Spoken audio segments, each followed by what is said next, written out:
আসসালামু আলাইকুম ওয়া রাহমাতুল্লাহি ওয়া বারাকাতুহু। প্রিয় দর্শক, যারা আমরা দেশ এবং দেশের বাইরে থেকে আজকের কোরআনের আলোচনা শুনতেছি, আমরা সর্বপ্রথম ওই মহান আল্লাহ তাআলার দরবারে শুকর আদায় করি, যে মহান আল্লাহ তাআলা আজকে সুস্থ থেকে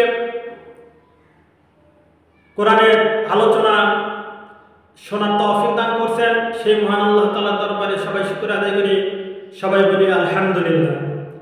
এবং আমরা ওই নবীর প্রতি দরুদ ও সালাম পেশ করি, যাকে সৃষ্টি না করলে কাউকে সৃষ্টি করা হতো না। আমরা দুই চোখে যা দেখি আর না দেখি, আসমান জমিন কুল কায়নাত কোনো কিছু সৃষ্টি করতেন না, সেই মহামানবের প্রতি আমরা সবাই অন্তঃস্থল থেকে একবার দরুদ ও সালাম পেশ করি, সবাই বলি সাল্লাল্লাহু আলাইহি ওয়াসাল্লাম।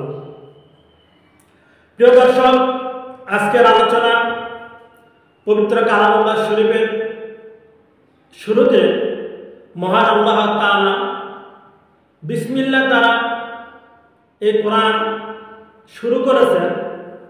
সেই বিসমিল্লাহ শুরুতে বা হরফ কেন নিয়ে আসলেন? আরও তো আরবি হরফ 29টি, আরও 28টি আছে, আর আরবি হরফ মোট 29টি। তার মধ্যে থেকে মহান আল্লাহ তাআলা কেন এই বিসমিল্লাহ শুরুতে বাকে গ্রহণ করলেন মহান আল্লাহ তাআলা? কারণ পূর্বের ব্যাখ্যা আছে, কওলুল হাকিমি লা ইয়াখলু আনিল হিকমা।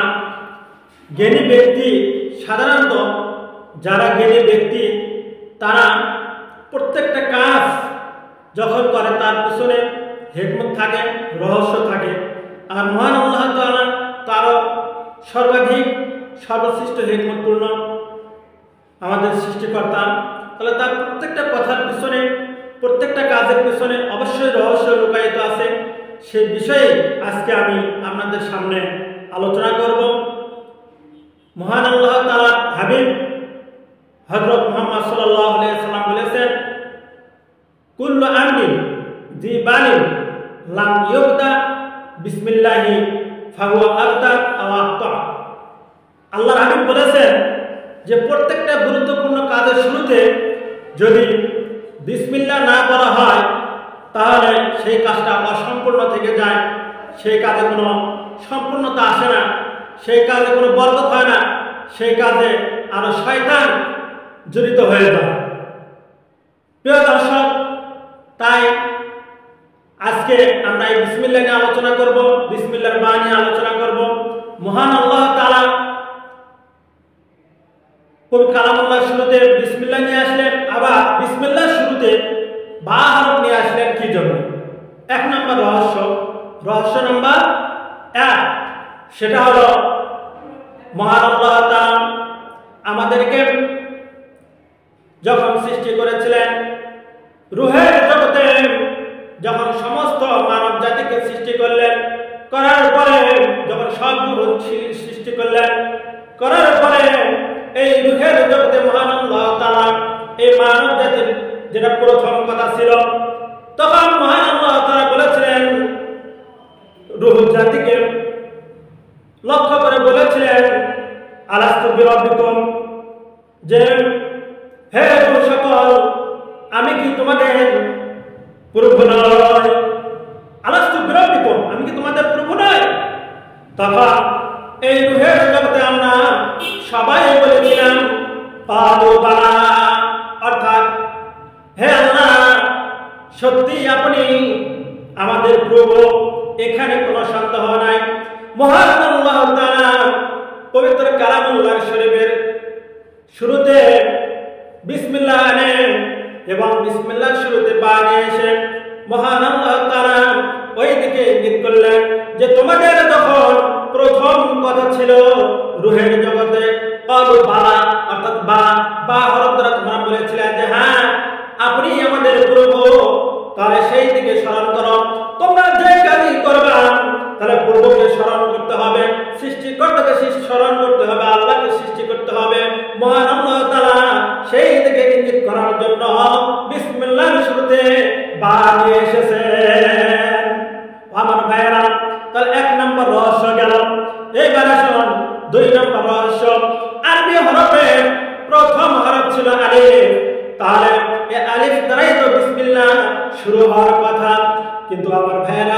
আলিফটা দেখতে কিন্তু একটু লম্বা, লম্বা না লম্বা, কিন্তু এই লম্বা হলে তার ভেতর একটা অহংকারী অহংকারী ভাব এসে যায়। আর বা তার তুলনায় কিন্তু নমনীয়, ছোট, একবারে নিম্নমানের দেখা যায়। আমার ভাইরা, এই জন্য আলিফ না নিয়ে আসে, আরবি হরফের প্রথম হরফ না নিয়ে আসে, মহান আল্লাহ তাআলা এই বা দ্বারা বিসমিল্লাহ শুরু করেছেন। আমার ভাইরা, শুধু তাই নয়, বা মতো তো আর তা আছে, সা আছে, তাহলে তা কেন নিলেন না, সা কেন নিলেন না? আমার ভাইরা, তা নিলেন, তার উপরে 2 নোক্তা, আবার সার উপরে 3 নোক্তা, কিন্তু বার নিচে হলো নোক্তা, বার নোক্তা আছে নিচে, আর তার নোক্তা হলো উপরে। উপরে থাকে মানে তার ভেতর একটা অহংকারী অহংকারী ভাব আছে। এই জন্য মহান আল্লাহ তাআলা যার নোক্তা নিচে, যার ভেতর বিনয়ী ভাব আছে, সেই হরফটাকে নিয়ে এসে মহান আল্লাহ তাআলা একে ইশারা করলেন, মান তাওয়াযা লিল্লাহি রাফা'াহু আল্লাহ। অর্থাৎ যে ব্যক্তি আল্লাহর জন্য বিনয় হয়, আল্লাহ তাআলা তাকে উচ্চ মাকাম দান করে দেন। বলেন সুবহানাল্লাহ। আমার ভাইরা, আমরা ইবলিস শয়তানের কথা জানি। ইবলিস শয়তানকে মহান আল্লাহ তাআলা ঘোষণা দিয়েছিলেন, ও ইবলিস, তুমি আদমকে সিজদা করো, অর্থাৎ মাথাটা তুমি একটু নিচু করো, তুমি বিনয়ী হও। তখন সে বিনয়ী হয় নাই, মাথা নিচু করে নাই। নিচু না করার কারণে সে অভিশপ্ত হয়ে গেল, সে অভিশপ্ত শয়তান হয়ে গেল, ইবলিস হয়ে গেল। আমার ভাইরা, বার ভেতর সে বিনয়ী আছে। মহান আল্লাহ তাআলা শুরুতে বা নিয়ে এসে এই কথাই বলে দিলেন যে তোমাদের ভেতরে বার মতো নমনীয় হতে হবে, অর্থাৎ আমার দরবারে শিক্ষা করতে হবে। অন্য কারো কাছে গিয়ে, অন্য কোন ব্যক্তির কাছে গিয়ে মাথা নত করা যাবে না। তাই মহান আল্লাহ তাআলা এখানে বা নিয়ে এসে নিয়ে 2 নম্বর রহস্য। শুধু তাই নয়, এবার আসুন 3 নম্বর রহস্য। 3 নম্বর রহস্য হলো, বা যখন আমরা উচ্চারণ করি তখন বা জিহ্বার 2 ঠোঁট আমাদের মিলে যায়। এই উপরের ঠোঁট আর নিচের ঠোঁট, 2 ঠোঁটই আমাদের মিলে যায়। মহান আল্লাহ তাআলা বলে দিলেন যে তোমাদের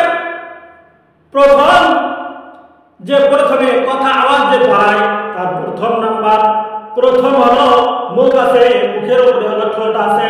এই ঠোঁটের 2টা ঠোঁট যেরকম ভাবে মিলে যায়, তেমনি ভাবে আমার আর বান্দার মাঝে, অর্থাৎ আমি আল্লাহ আর তুমি বান্দা, 2 জনের মধ্যে সম্পর্ক এমন হতে হবে যেমন 2 ঠোঁট মিলে যায়, তেমনি ভাবে আমার এবং তোমার মাঝে এভাবে মিল থাকতে হবে।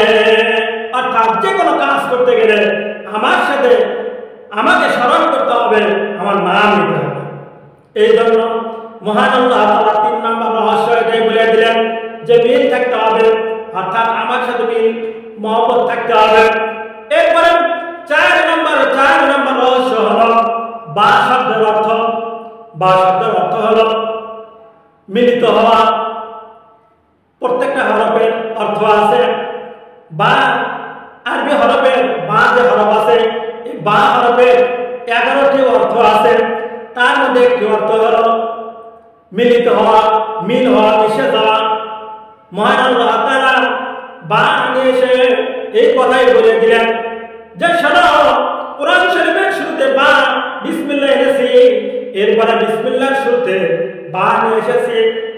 এটাই তোমাদেরকে জানাতে চাই, সেটা হলো তোমাদের মিল একমাত্র আমার সাথে হতে হবে, আমি আল্লাহর সাথে হতে হবে। মহান আল্লাহ তাআলা সেই দিকে ইশারা ইঙ্গিত দিয়ে মহান আল্লাহ তাআলা এটাই বলে বুঝালেন, যেই জন্য বিসমিল্লাহর শুরুতে আমি বা দিয়েছি।